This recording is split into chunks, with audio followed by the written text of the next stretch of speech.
Hi, I'm Rebecca. And I'm Charlene. Welcome to Empowered, Life Lessons of Everyday Women. Each episode, you're going to meet an amazing woman who has struggled through challenges both in her home life and work life and has become very successful. Meet Deb, choosing a career that you like. Deb has 2 master's degrees in math education and secondary administration. Her experience ranges from teacher, high school principal, and district director of secondary education. She raised her children while going back to school and working. She learned how to balance both. So grab a cup of coffee, get in a comfy chair, and let's talk to Deb. Welcome, Deb. We're so happy you could join us today. Nice to be here. If you could go back and talk to your 20-year-old self and give that person a little piece of advice, what would that be? The world's so different today than it was then. I think my advice today would be different than it would have been then.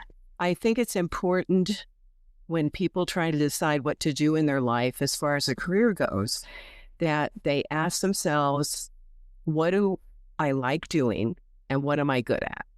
The difference is there weren't as many opportunities, or at least I was not aware of the opportunities. And that doesn't mean that I thought I made a bad decision in my career. I loved my career that I ended up in.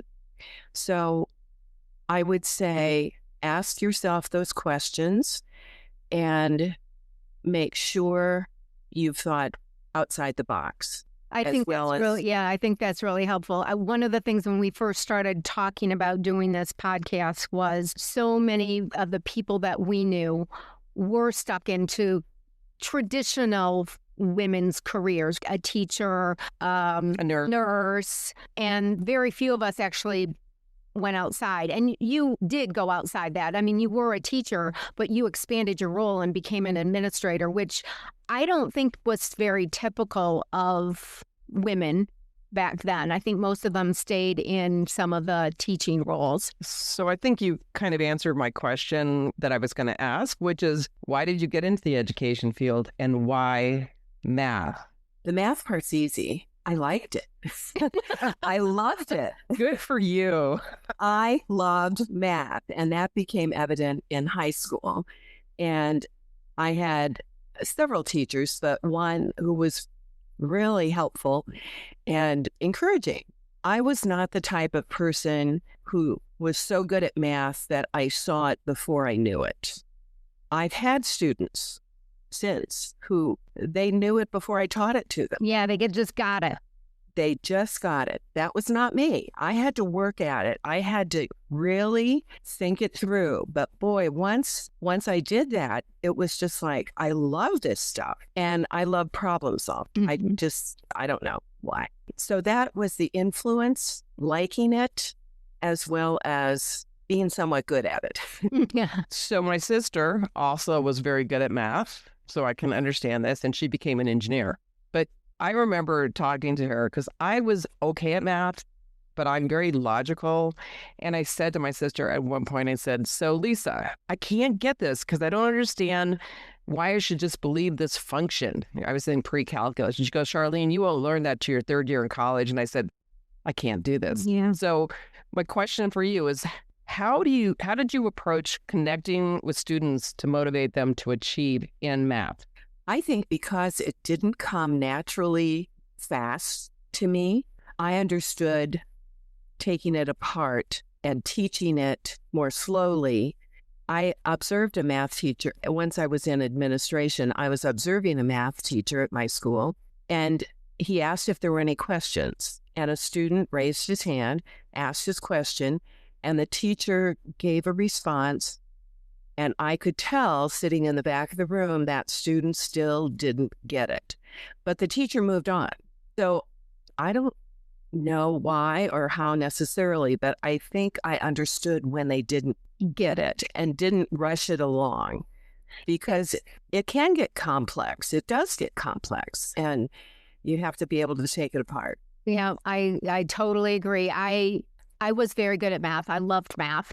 And my kids all liked math. Sorry, but we did.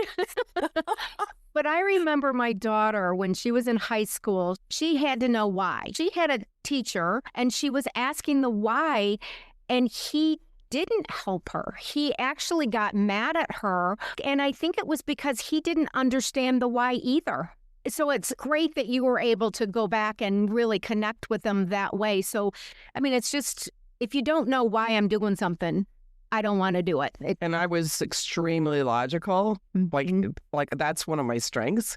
So to not have the logic behind why the formula worked, and I really found myself actually hating math my senior year in high school. Like I said, I wasn't stupid. I just didn't. It wasn't your thing thing to me. Yeah. It wasn't your thing.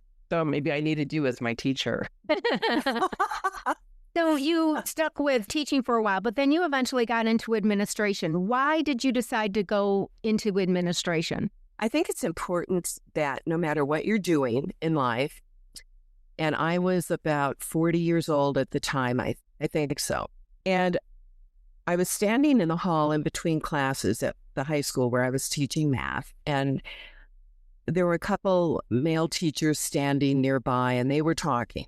And they were a little older than I was, and they were each commenting that they wished they had gone into administration. And I'm listening to this, and I thought, is that something I should ask myself?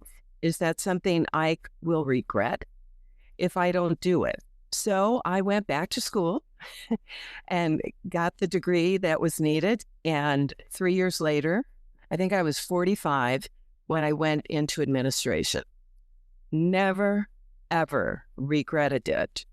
I think it truly was my strength, even more than teaching. I enjoyed teaching. I tried to make math even a little bit fun. The kids brought, do you remember the clapper? Oh, yeah.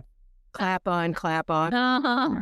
So back then, we used an overhead projector, which today people wouldn't even know what that is. But I used an overhead a lot, especially teaching geometry. And the kids brought a clapper in. And so when I was ready to turn the overhead on, they would clap. They hooked it up and they'd clap, turn the overhead on. And when I'm done, they'd clap and turn it off. So, there were little things like that. You try and... So I enjoyed it. But I would say I paid my dues in administration because there are some really tough things about it. There are big issues, and maybe more so at the high school level than elementary level. You get into a student having to be arrested or an employee being arrested. You get into parents, a lot of different issues. So that's actually one of my questions that I had. So I'm sure you had to deal with both angry or frustrated students or parents, right? Or both. Absolutely. How did you approach a situation like that to address the issue? You have to remain calm yourself, no matter what emotion they're displaying, and try to talk them through it, explain your point. There was one time I remember, and it was the mother came in. The dad was on the phone because he was out of town, so he was phoning in to our little meeting, and they were unhappy with some discipline that their daughter had received. So she starts it, and very pleasant, tried to connect us through a mutual associate or something. And then here it comes. And their daughter was going to help train my staff and blah, blah, blah. And it got to a point, I just said, you know what, this meeting's over. And I said to the dad who was on the phone, thank you for joining us, but the meeting's over, goodbye, and hung up. And I stood up. The mother was on the other side of my desk, and I stood up and moved to the side, and I said, this meeting's over. She paused. She ended up walking out, never had to deal with them again. Oh, good. So there were times you had to be like that. You just did because they weren't reasonable. Right. Same goes, I know we're talking about, school, but the same would be true of being in a business. Where you have somebody or an employee that's unhappy, or you have a situation where there's a familial situation at home and you're needing to, even though it was in a school situation, you can totally relate this to a business situation as well. It's individual dynamics, right? You're talking about the way you interact with people. And not being emotionally involved is the key. Mm-hmm. I worked in a hospital, a big hospital, as a pharmacy clerk when I was in college. And I was dealing with sick people all the time. And when you had to tell them it was going to be 2 hours before they could get their medicine or that the doctor hadn't called something in, I mean, you just had to stay, you didn't take it home and you had to stay very calm and put yourself in their shoes. And understanding that they weren't feeling well or they were frustrated or whatever, but it was not personally directed at me. So they were just frustrated. Mom is great advice. Mm-hmm. For sure. I always tried to remember the parent heart. And I had kids of my own. And the parent heart, no matter what, you are there for your kid. And I get that. So I have to give them that much, there for their child. So I was going to ask you if you had children. So you just answered that question. And then how did you balance, because you were in a high profile position, how did you balance your home life and your work life? And did your kids go to the same school that you were active in? Good question. So let's see. First of all, I started out as in a K-8 school as kind of middle school grades, parochial school in Memphis, Tennessee. And we were there 1 year and then we moved to Indiana. And I lived there 40 some years then, until I moved to Arizona. So while I'm in Indiana, first of all, we were married a year when we moved there and no children yet. And I got a job in a bank as a teller. My husband, we moved there for his job, so I didn't have one. So I got a job for a year as a teller and I was so bored. So I remember, and a teaching job came up again in a parochial school. And I had gone to a parochial college, and I did that. And then I taught about 3 years in the parochial school system. And then we started a family. And I had a son, and he was born in February. And I thought, I've got a job next year. I was just going to teach afternoons, 12 to 3. And he's going to be 6 months old by then. Everything will be fine. Well, it was very hard to find a babysitter. And I found somebody. I picked him up one day. He was in the crib sleeping, so I just could not do it. And then all of a sudden, out of the blue, came this angel babysitter person who did take him the rest of the year, and I taught half-time. I was pregnant again the next summer. Yes. Anyway, I quit. I can't do this. And I wanted to be a stay-at-home mom at that point. I really did. And so my husband was also an educator. He was in the parochial school system. He did not make a lot of money. One of the challenges we lived with our whole married life was he just didn't make a lot of money. But he loved what he did and he was good at it, and that was all great. So I quit, and then I was pregnant again, and I had 2 little boys, and I just stayed home until they were in kindergarten and 2nd grade. And I never have regretted that. I made less. Financially, it would have been better had I not done that. But at that point, I really had to go back to work. Well, you chose it for your own self. I understand that, because I worked when my daughter was first born, but after I had my second child, I did stay home because it wasn't necessarily all the money that I made went to a babysitter. Right. And I didn't want them influencing the values that my children had. And I think one of the things that our listeners, because we're trying to really reach out to the 20 to 40, 45, 50-year-old, there's different challenges, but they're also the same. And financially, it's very expensive these days to have childcare. I happen to have children that were childcare raised. At 3 months, I was back at work with both kids, and both my husband and I worked. But I also grew up in a family with 2 educators where my mom was able, and I'm not really quite sure how that worked. I think she stayed home. I wish I could ask her. But I think she stayed home with us until we hit kindergarten. And then when she could go back as an elementary school teacher, to teach, then she was on the same schedule. But it is very expensive. It's very hard to juggle these days. And it's not always the woman now Correct. that has the hour job. In fact, I have quite a few friends, even back in the day, that the father stayed home and raised the kids, which was quite unusual. But financially, that was what they had to do. And I think in many ways, the challenges are the same. But yet, like I said earlier, the world's so different today. If I needed a babysitter, I tried to have a high school student or a nursing school student or a friend. You know, we traded each other's kids sometimes. Right, exactly. That's babysitting to me back then.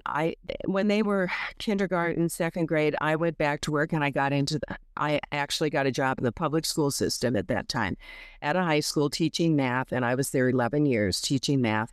Asked myself the question, went back to school, became an administrator. I was 45 before I went into school administration. And something you said earlier reminded me of this. When I interviewed for my first job, it came down to two of us, and the other one was a male. And it was for assistant principal at this high school. And I thought, oh boy, I'm not going to get it. The male's going to get it. In the interview with the school board, one of the males on the school board asked me, do you think you're tough-skinned enough for this job? Because it was going to be doing all the discipline. That's what assistants get to do. Of course, I said yes, but then I was there 3 years and got hired by another school district as an assistant principal. But again, it was down to 5 of us. I was the only female. And I thought, oh boy, 4 males. I just would not have been surprised if I wouldn't have gotten the job. Right. I got the job somehow. And so I started out there as assistant. 3 years later, the principal took a job as a superintendent somewhere, and I became the principal.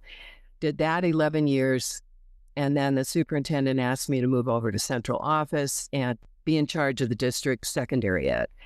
And I love things about my job, but I have told young women who asked me about school administration, there are different kinds of school administrators, but a high school administrator, you're going to work a lot. You get there early in the morning and you're there till 5 or later, and then you come back for events. And it is a 3-ring circus 6 days a week.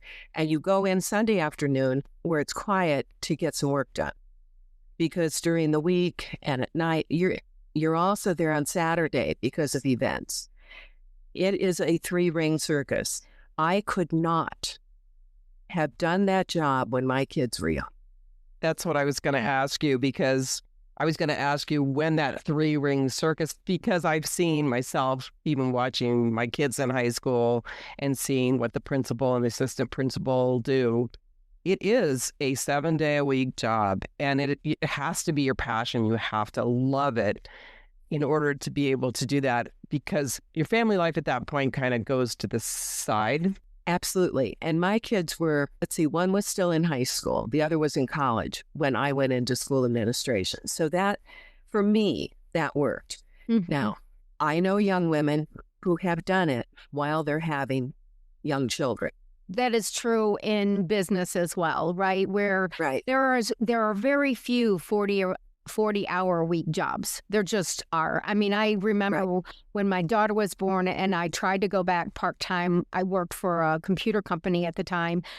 And, it's fine. I could work, I think it was 30 hours a week. Well, I was still working 45, 50 and only getting paid for 30. That's not going to work for me. So one of the things that I've noticed having children that are now in their 30s, but even just an attitude change, is there's a difference in how many hours young people want to work versus what they need to work. And there's a lack of understanding that you kind of have to put your time in. And that may mean more than a 40-hour week or a 40-hour remote job in order to be able to achieve whatever it is you want to do with your career, whether it's in business or it's in a school or whatever? I would say my career ended up in management, quite honestly. It was a management job, and I liked it. I liked management. I was the second child and oldest girl in a family of 8 children. And I ended up managing kids growing up. Right. And I don't know if that's part of, but I liked problem solving. I got to do that a lot. It was a great career. I miss it. I miss the collaboration. I miss solving the issues, working through things, but no regrets. I have less money than people who went into engineering or accounting or any number of other math-related jobs. But like accounting, that wasn't me. I liked working with people. I liked talking through things. And engineering, I'm not sure, even if I would have known about it. But I will tell you, when I was about 30, still at home with the kids, I said to my husband, I need to start on my master's. I might as well get started now before I go back to work, because otherwise I've got kids going to school and work. And I said, what do you think? Should I stay in education? Before I do this, is this what I should be doing? And the other thing I had thought about was finance. I decided, nope, I'm going to stay in education. And I felt I would have a better quality of life with my family if I did so. That was just my thought. Well, and that's huge, right? You have to look at your whole work-life balance. And then there's also that saying, money doesn't buy happiness. You have Absolutely. And you said you made a really important decision in your mind that family was as important and your life quality was more important than the money that maybe an engineering job could bring or being a finance career. So you made a choice, which is great because it's something you obviously still have a passion and love. So when you went into the administration role, I'm sure there were several different challenges that you already said, right? You were the only female going up for a lot of these jobs. So you get the job, you're in there. What kind of challenges did you face going into administration? And how did you tackle those? One of the things that comes to my mind is I can remember certain conferences with the father of a child over whatever the issue was. And at times, definitely not always, there were incidents where the father would be very disrespectful to me because I was a female. I had a father once in my first position come into my office, and I'm behind my desk, and it's a small office, and he's sitting in a chair on the other side, and he puts his leg up over the arm of the chair. Oh, my I can God. still see him, and there was only one door out of the office, and it was right by him, and I finally excused myself for some reason and went back to another office and told somebody. No, I called my secretary and I said, just tell him I can't come back and he'll have to leave. So I got out of that meeting. It was really a power struggle for him. He was really trying to show you he was dominant and intimidate you. Well, there were times where males were just disrespectful and didn't feel I should be in the position I was in, I suppose. Regardless. Did you feel unsafe, Deb? There were a couple times. That was one I had to get out of there. And then another time it was a female. It was a mother. And I came back from an after-school meeting into the office. The office was locked, but this mother should never have been allowed to stay in the office. But everybody was gone. I come in from this meeting, and she's there waiting for me. And she follows me. This was the second assistant job I had. And she follows, and she's really angry. And it was so overblown what she was angry about. But she's really angry, and she's really given it to me. And we get to my office, very small office, one door to my right, but I have to, would have to get by her. So anyway, she became so loud in my face that I started to pick the phone up. And she said, yeah, go ahead, call the police. and leaned over my desk, called me a piece of. Yeah. Very nice. And it was just not a good situation. So I tried to walk out and she blocked the door. Oh my gosh. And finally, here came the principal from the meeting. He comes in and gets her out of there. And so there were times, and then there were students. There were times, I mean, at that age, these are almost adult. Right, Almost exactly. adults. You have raging hormones going on. Yeah. With girls and with boys. Absolutely. Absolutely. So it wasn't just parents all the time. Sometimes my first job, I had to go out on the parking lot where the kids parked their cars. And it was a high school outside of the city where I lived and more rural. They were going to have a rumble out in the parking lot after school. So I go out there and I'm in the middle of the rumble and just making it not happen. So there were, a lot of, and it was interesting. I think today we've seen incidents. Obviously, today's even more dangerous to administrators and teachers in the current situation that we're in. Absolutely. And I don't know what the answer is for that. But, if you're a parent and you're a listener to us and you're a parent of a child, you have to also put yourself in the position of what's happening around your child, what's happening in the school.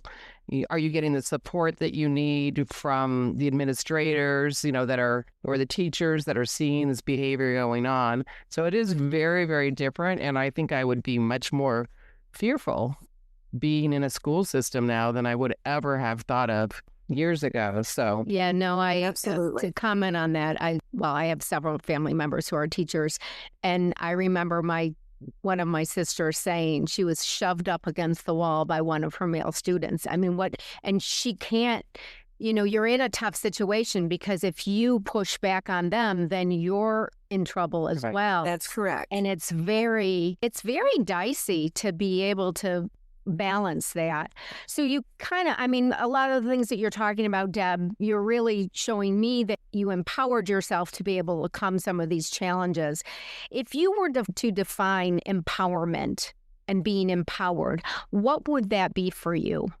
Empowerment to me is when I have enough confidence to do the right thing at the right time, or to do the right thing despite it being unpopular. And I had to do that with students. I had to do that with parents. I had to do that with teachers. My decision may not always have been the most popular, but most of the time it became okay eventually. It just wasn't easy at first. I felt there was a lot of accountability needed in the teaching profession. And I was involved when things were changing in education and accountability was growing. And so I tried to really make some changes in how teachers taught and how they graded, what expectations they had of students, etc. And at one point, I don't remember exactly what it was. Oh, I also wanted teachers to collaborate together, like by departments and so on. Well, not everybody liked that. And so I did get hate mail in my school mailbox. Not a lot, but I got some. Or they would put an article in there and underline the word bully. So what is empowerment in those situations? Those situations, empowerment is you have to be confident enough and believe you're doing the right thing no matter what. And then you're empowered. Right. I like that. Yeah, I think people have a lot of different interpretations of empowered. That's why I asked that question, because I think a lot of times people, women, whomever, don't feel like they're empowered, but it's those little steps where you build your confidence and know that you can do it, that it gives you that ability to empower yourself. Yes. So another question that we like to ask, and we ask this always, what is your biggest life lesson? So I think that quality of life is as important or more important to me, I suppose, than making a lot of money.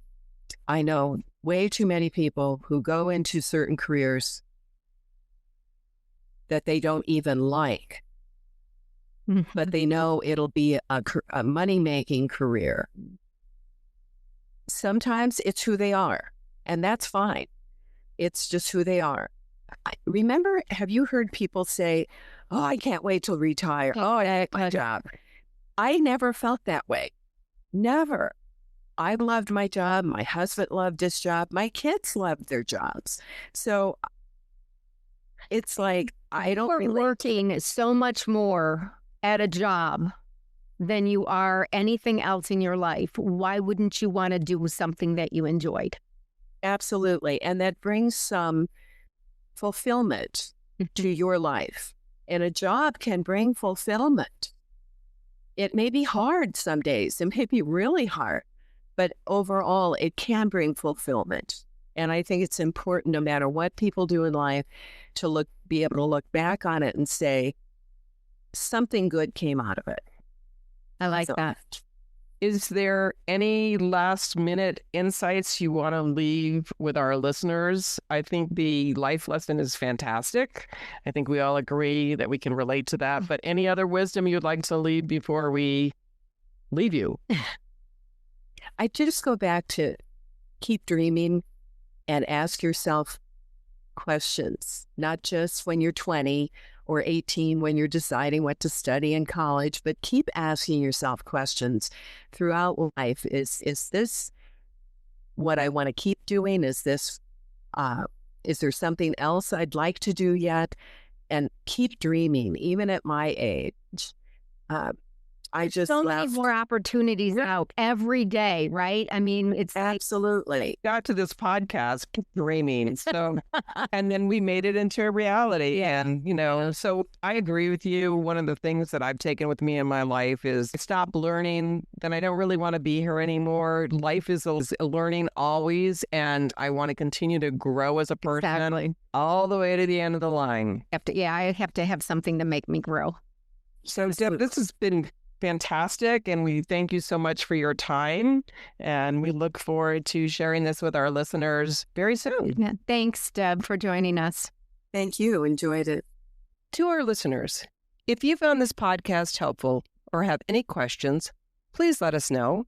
You can send us an email at empoweredlifelessons@gmail.com, or you can visit our website at www.empoweredlifelessons.com, or you can find us on Facebook and other popular social media. And if you wish to share your life lessons with us, please contact us at our email, and we will put you up for consideration, because we are always looking for great insight, life lessons, and we really appreciate hearing from our listeners. In our next episode, meet Rhonda. Rhonda has worked in the health industry for many years as an RN, CEO of Carson's Children's Hospital, and currently as a consultant to establish children's hospitals around the world.